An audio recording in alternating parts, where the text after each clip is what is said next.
che parong nang ji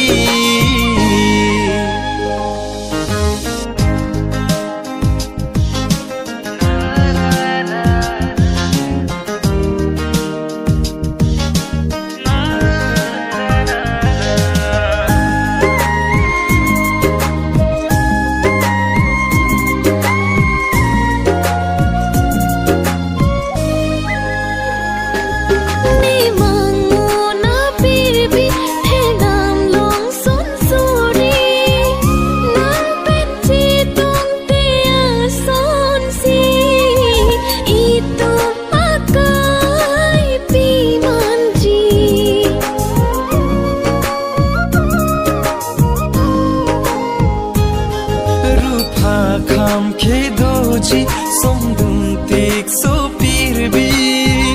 li me thang si ching rai nam ji li ma chor long ji seng biri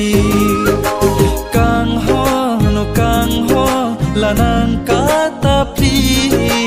rani kai ke seng che parong nang ji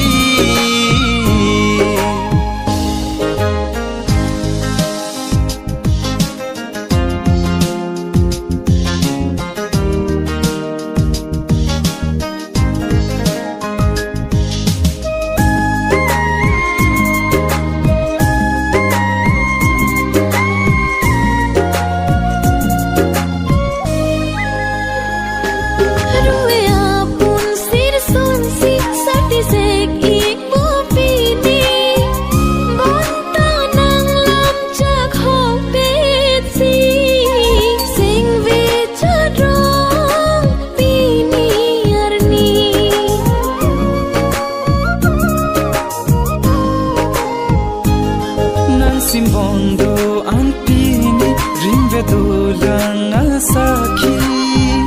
som palong ka ajoy neli li ching hondure mande pini kang ho lanang ka tapi rani kai ke seng che parong nang ji ta ke long ji a song ben ni pi ni sing li pi do ver lo ti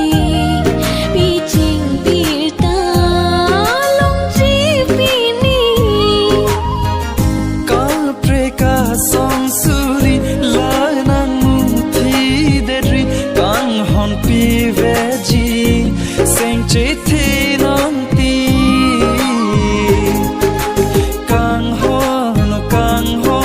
lanang ka tapi rani kai ke seng che parong nang ji